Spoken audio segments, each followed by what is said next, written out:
তাদের আবার ডায়লগ শুনতে হবে নাকি? পুরো আপাদমস্তক চোদ্দের সরকার, তারা সব কটাতে গড়াতে ভরা উচিত, সব কটা নেতাকে ঢোকানো উচিত। এতে সকালবেলা মুখ দেখাও পাপ।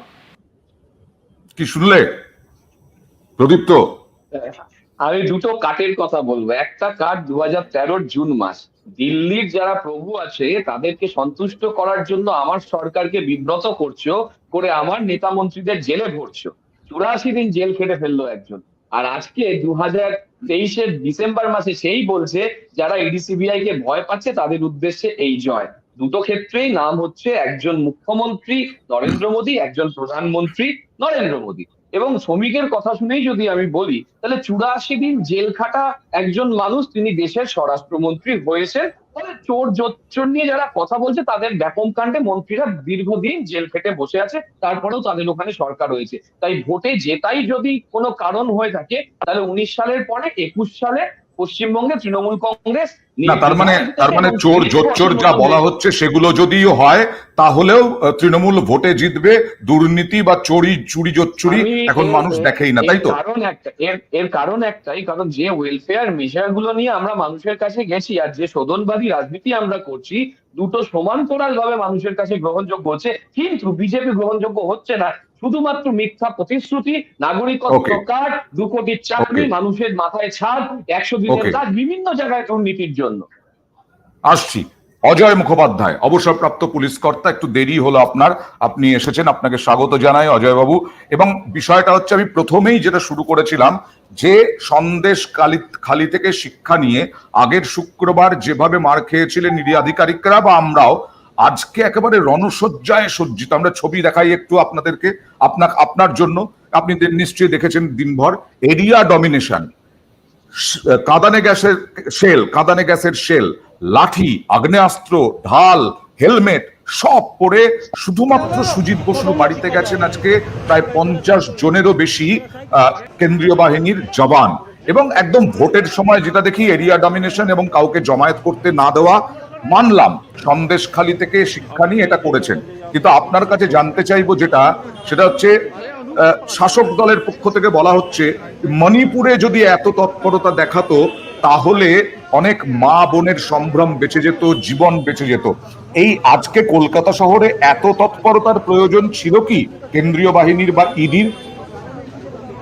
দেখুন, প্রয়োজন তো অবশ্যই ছিল, আচ্ছা, এ বিষয়ে কোনো প্রয়োজন তো অবশ্যই ছিল। যদি বলেন কেন, আচ্ছা, এই ইডি বলুন, সিবিআই বলুন, এদেরকে কতটা চাপের মধ্যে কাজ করতে হয় সেটা কিন্তু আমরা আমজনতা, আপনারা সবাই আমরা জানি। সমাজের সর্বস্তরের একদিকে চাপ হচ্ছে কোর্ট তার টাইম বেঁধে দিচ্ছে যে এর মধ্যে আপনাকে রিপোর্ট দিতে হবে, এর মধ্যে তদন্ত শেষ করতে হবে। 2 নম্বর হচ্ছে, আজকে ধরুন এই বর্তমান যে আমাদের সরকার আছে পশ্চিমবঙ্গে, সেই সরকার তথা যে দলের সরকার, সেই দলের একটা চাপ। তারা বলছে, তাদের বিভিন্ন নেতা নেত্রী তারা বলছে যে সিবিআই ইডি আসলে তাদেরকে ঝাঁটা পেটা করো, তাদেরকে খুন্তি পেটা করো, তাদেরকে দৌড় করাও, এই করো সেই করো, হ্যান করো, এবং দরকার হলে পুলিশকে বোম মারো। এই তো আরো অনেক নেত্রীরা বলেই আসছে, লাগাতার বলে আসছে তাদের বিরুদ্ধে। তারপরে আরেকটা বাড়তি চাপ, সেটা হচ্ছে এই সন্দেশখালির ঘটনা।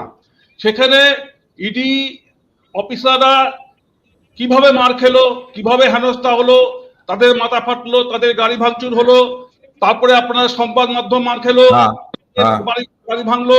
তো এই চাপ, কনসিডারিং অল অ্যাসপেক্টস, তো সেক্ষেত্রে যে এই প্রিকশনারি মেজারটা নিয়েছে, এই যে এরিয়া ডমিনেশন বলুন বা স্ট্রেনদেন বলুন, মানে আপনার কথাতে তো মনে হচ্ছে যে আরো আগে নিলেই বরং ভালো হতো। একদম আগামী দিনে যখনই রেড করতে যাবে, কারণ ন্যাড়া কুকুর বেলতলায় একবারই যায়, যে একবার দেখেছে যে এইভাবে যদি যাই আমরা, তাহলে আমাদের আমাদের আমাদের আমাদের জীবন সংশয় আছে এবং জীবনহানির ঘটনা আছে। সেই ক্ষেত্রে তারা প্রিকশনারি, তাদেরকে কাজটা তো করতেই হবে। কোর্টের একটা চাপ আছে, বললাম আপনাকে, তদন্ত তাদের করতে হবে। না আমরা মার খাচ্ছি, আমরা যাবো না আর ওখানে, এটা তো বলতে পারবে না। তো সেক্ষেত্রে তাদেরকে তাদের পারপাসটা সার্ভ করতেই হবে। সেই পারপাসটা সার্ভ করতে গেলে তাদের প্রিকশনারি মেজার নিতে হবে এবং ওয়েল বিল্ড হয়ে, ওয়েল স্ট্রেনথেন হয়ে। অজয় বাবু যেটা বললেন সেটা খুব তাৎপর্যপূর্ণ। মানে মঞ্চ থেকে তুমি যদি ভাষণ দেওয়ার সময় ইডি সিবিআই গেলে হাতা খুন্তি রেডি করে রাখুন, মানে গণতান্ত্রিক প্রক্রিয়া হোক যাই হোক, হাতাখুন্তি মহিলাদেরকে এগিয়ে দেওয়া, এবং আমরা সন্দেশখালীতেও দেখেছি মহিলাদেরকে এগিয়ে দেওয়া হামলার সময়, এই যদি এটাকে ইন্ধন হচ্ছে না, তাহলে তদন্তকারী সংস্থা তদন্ত করবে কিভাবে? যদি তোমরা দোষী না হও, তদন্ত করতে দিতে অসুবিধেটা কোথায়? না দেখুন, অজয় বাবু আর একটা প্রেশার মিস করে গেলেন। সেই প্রেশারটা হচ্ছে আর একটা রাজনৈতিক দলের প্রেশার। দেখবেন যে ক্রোনোলজিটা বলে দেওয়া হয়েছিল, সেই ক্রোনোলজি অনুযায়ী কাজ হচ্ছে কিনা সেটা আবার ইডি অফিসারকে প্রমাণ করতে হয়, এবং সেই কারণে একজন বিশেষ ইডি আধিকারিককে রেখে দেওয়ার জন্য কোর্ট অব্দি যেতে হয়, এবং কোর্টে আবার ভর্ৎসনা শুনতে হয়, বলতে হয় যে ওই একজন অফিসারকে রাখার জন্য আপনাদের এত চাপ কিসের জন্য। রাত্রিবেলা ইডি সিবিআই অফিসার পরিবর্তন হয়ে যায়, বিরোধী দলনেতা থাকেন না। ফলে যে বা যারা এই সাংবিধানিক প্রতিষ্ঠানগুলোকে রাজনৈতিক হাতিয়ার হিসেবে ব্যবহার করছে, অজয়বাবু ঠিক সেই জায়গাটা একটু মিস করে গেছেন। ওটা অ্যাড করলে আমার খুব ভালো লাগতো। এখন মুশকিল হচ্ছে এই ক্রোনোলজিতে দেখা যাচ্ছে যে যখন যখন শুভেন্দু অধিকারী তার রাজনৈতিক উদ্দেশ্য প্রণোদিত বক্তব্য রেখেছেন, ধরুন আজকের কথাই বলুন, বিবেকানন্দের গলায় মালা দিতে গেছেন, বিবেকানন্দের গলায় মালা দিতে গিয়ে তিনি বলছেন যে শীতের বাক্স গুছিয়ে রাখুন, ব্লা ব্লা ব্লা ব্লা। ঠিক উল্টো দিকে দেখুন, আমাদের নেতা অভিষেক বন্দ্যোপাধ্যায় গেছেন, তিনি কিন্তু রাজনৈতিক ভেন্ডেটা শব্দটাও উল্লেখ করলেন না। বলে এইটাই হচ্ছে উদ্দেশ্যগত চিন্তা, যে কোথাও একটা রাজনৈতিক উদ্দেশ্য নিয়ে ইডি সিবিআই কে আমাদের বিরুদ্ধে ব্যবহার হচ্ছে। কিন্তু আমরা একই সঙ্গে বলছি যে 13 সাল থেকে চলে আসছে, হয় সারদায় দোষীদের শাস্তি দাও, দীর্ঘদিন জেল খাটছেন যারা, কিংবা যারা জেল খেটে মারা গেছেন, তাপস পালের ঘটনা আমরা জানি না, সুব্রত মুখার্জি জানি না, তারা মারা গেছেন। আমরা জানি না সুলতান বাবুর কথা, আমরা জানি না মদন মিত্রের কথা, কিন্তু আমরা ভেন্ডেটাটা দেখতে পাচ্ছি। সব থেকে ক্ষতি যেটা হচ্ছে, সাধারণ মানুষের টাকাগুলো ফেরত হয়, সাধারণ মানুষের টাকাটা ফেরত হয়নি, অনেক সম্পত্তি ক্রোক হয়ে গিয়েছে।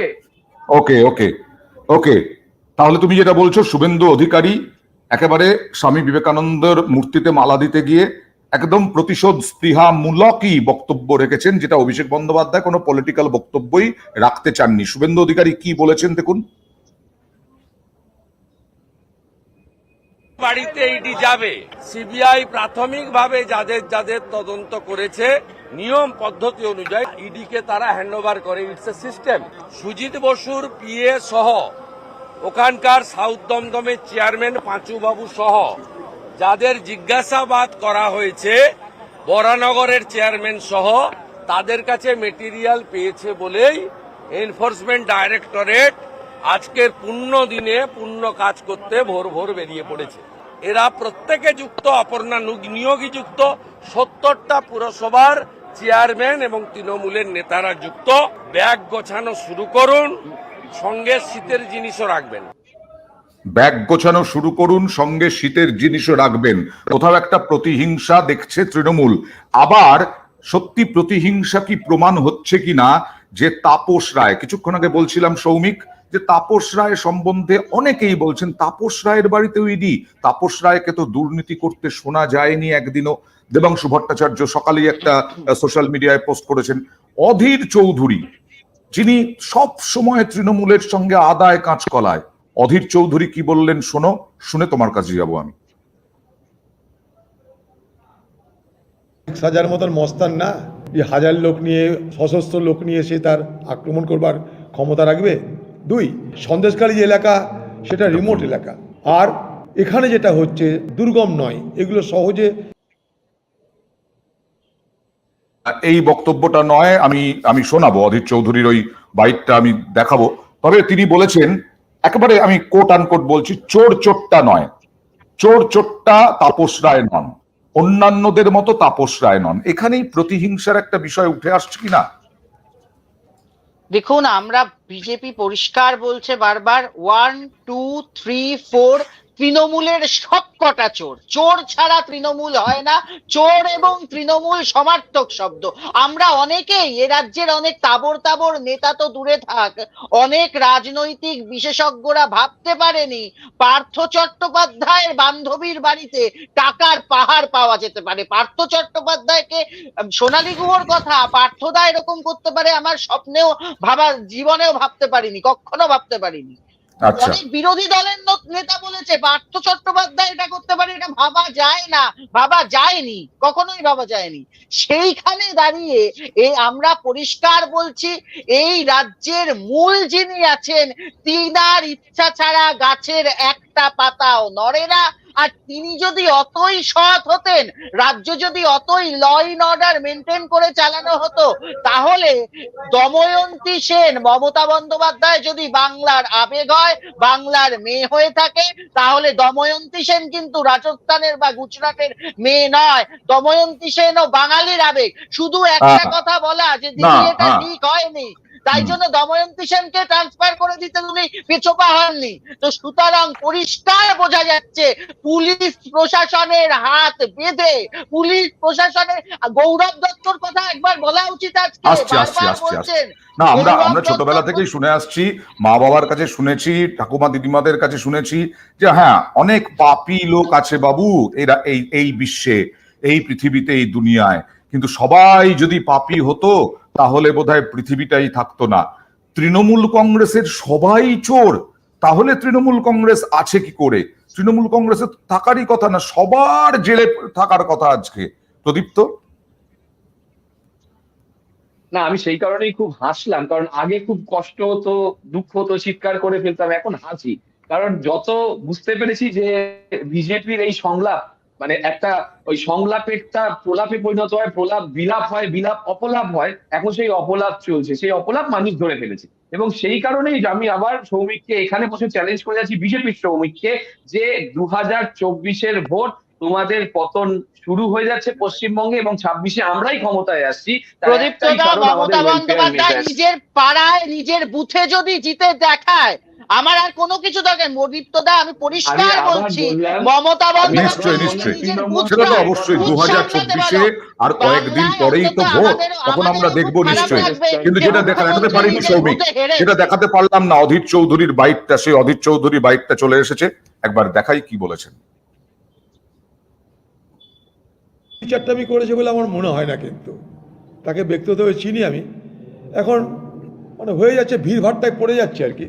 তাপস রায় ঠিক এই ক্যারেক্টারের লোক বলে আমি মনে করি না। তাপস রায় কি এইরকম চোরটা বলে আমার ঠিক বিশ্বাস হচ্ছে না। সঙ্গদোষে কিছু হলে আলাদা কথা। তাপস রায়কে আমি যতটুকু জানি, তাপস রায় এই ধরনের দুর্নীতি করার মধ্যে সম্ভবত থাকার সম্ভাবনা কম, এটুকু আমি বলতে পারি। হ্যাঁ, কিন্তু সৌমিকরা বলছে পার্থ চট্টোপাধ্যায়ের ক্ষেত্রে আমরা ভাবতে পারি যে পার্থ চট্টোপাধ্যায় এরকম ভাবে করতে পারে। তাপস সম্পর্কে যদি মানে এর থেকে ভালো কিছু জানতে হয়, অজিত পাজা বেঁচে নেই, অজিত পাজা যদি থাকতেন তার মুখ থেকেও অনেক কিছু শোনা যেত। এখনো শশী পাজা হয়তো বলতে পারবেন, আমি হয়তো অতটা বলতে পারবো না। তো এদের তৃণমূল, আচ্ছা শশী পাজার একটা, না শশী পাজা সম্পর্কে আমার যদি উনার উনি কি বলছেন আমার খুব জানার ইচ্ছে, আমার খুব জানার ইচ্ছে, আমার খুব জানার ইচ্ছে কি বলছে। আমি একটা ছোট্ট কথা বলতে চাই, আমি দেখতে পাচ্ছি এখন মানব পাচারকারী যাকে অভিযোগ করেছিল নিশীথ প্রামাণিক, দেশের স্বরাষ্ট্র প্রতিমন্ত্রী, তাকে সেন্ট্রাল বাহিনীরা ঘিরে নিয়ে যাচ্ছে। ঠিক একইভাবে সুজন্তু বাবুকেও নিচ্ছে, একইভাবে শঙ্কুদেব পান্ডাকেও নিচ্ছে। এদের তিনজনকেই এই কেন্দ্রীয় বাহিনীরা সার্চ পর্যন্ত করেছিল, এবং সার্চ করে চেষ্টা করেছিল যে দোষী বলার। এরা তিনজন কি দোষী? এরা তৃণমূলে ছিল। এরা যদি দোষী না হয় তাহলে বাকিরা দোষী কি করে হচ্ছে? আর এরা যদি দোষী হয় বাকিরাও দোষী। তৃণমূলের সবাই যদি চোর হয় তাহলে এরা ওয়াশিং মেশিন। আমি অজয় বাবু, আমি না সৌমিকের কাছে আসবো, অজয় বাবুর কাছে আসবো একটু, যে এই যে পরিমণ্ডলটা তৈরি করা হলো আজকে, আপনি বলছেন দরকার ছিল অবশ্যই, কিন্তু এতে তো আতঙ্ক একটু ছড়াবে না মানুষের মধ্যে?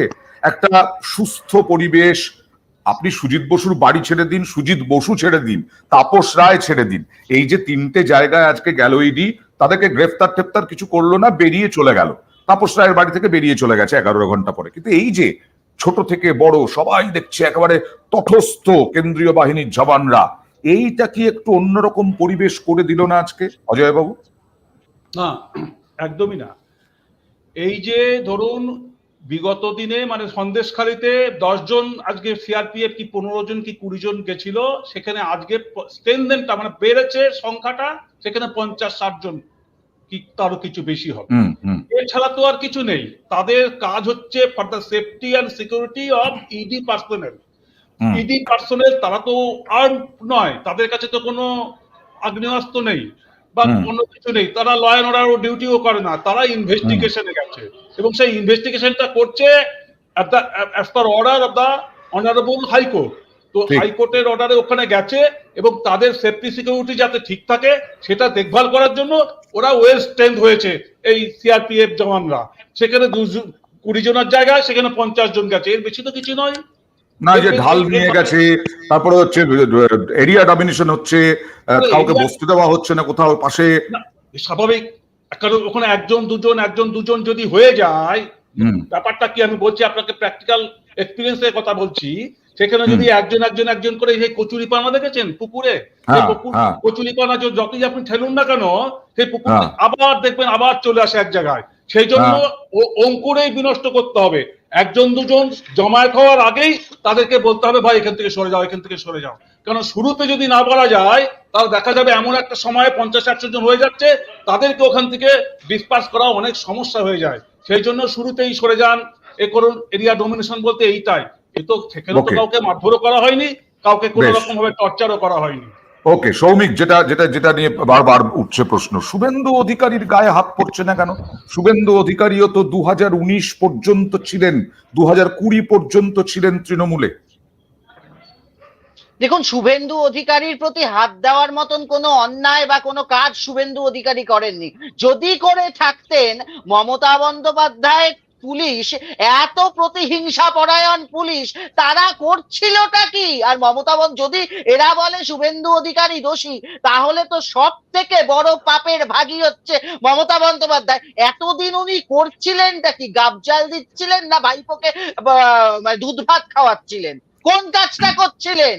এটা অত্যন্ত এক রাজ্যের মুখ্যমন্ত্রী হিসাবে আমি মনে করি সম্মাননীয় মুখ্যমন্ত্রী। তোমরা বারবার বলো শুভেন্দু অধিকারী কেন সিবিআই যাচ্ছে না, ইডি যাচ্ছে না? এ তো পরিষ্কার করে দিল বিজেপি, কেন যাচ্ছে না? আমি খুব পরিষ্কার করে বলেছি, বিজেপি যে অভিযোগ করেছিল, তার মানে সৌমিককে ধন্যবাদ, বিজেপি আজকে বলে দিল যে সেই সময় যে অভিযোগটা করেছিল সেটা মিথ্যে ছিল, ঠিক যেমন আজকে হচ্ছে। ফলে আজকেও যদি কোনো নেতা মন্ত্রী বিজেপিতে যায় তৃণমূলের, সে নিপাট নিরীহ হয়ে যাবে এবং সৌমিককে ঠিক যেরকম ভাবে সবাইকে অনুসরণ করতে হয়। না, রাজ্যে এমন একটা স্বরাষ্ট্রমন্ত্রী আছে এখনো, প্রদীপ্তদের রাজ্যে এমন একটা স্বরাষ্ট্রমন্ত্রী এখনো আছে যার কোনো তদন্তকারী সংস্থা নেই। এত অপদার্থ স্বরাষ্ট্রমন্ত্রী। শুভেন্দু সম্পর্কে অভিযোগটা কে করেছিল? তৃণমূল না বিজেপি? বিজেপি করেছিল। আমার বক্তব্য এখানে, আজকে যদি ইডি সফল হয় বলে প্রচার করা হচ্ছে যেমন অজয়বাবু বলছেন, তাহলে আগের দিন ইডি ব্যর্থ নয় কেন, রাজ্য সরকার ব্যর্থ কেন? এই প্রশ্নের উত্তরটা কে দেবে? আজকে এখানে আপনাদের ভিডিওতে পুলিশকে দেখা গেছে, তাহলে এখানে পুলিশকে দেখা গেল কেন? প্রশ্ন হচ্ছে, তার মানে কোথাও ইডি এবং কেন্দ্রীয় বাহিনী সন্দেশকারীতে ব্যর্থ হয়েছিল আজকে যদি সফল হয়ে থাকে। আর আজকে যদি কোনো কারণে দেখা যায় ব্যর্থ, তাহলে আগের দিন তারা কি করছিল? বেশ, এইরকম ভাবেই ইডির তল্লাশি চলবে বোঝাই যাচ্ছে, এবং ইডি আরো বেশি সক্রিয়, আরো বেশি তৎপরতার সঙ্গে বিভিন্ন জায়গায় অভিযান করবে। কিন্তু শেখ শাহজাহানকে এখনো ধরা গেল না কেন?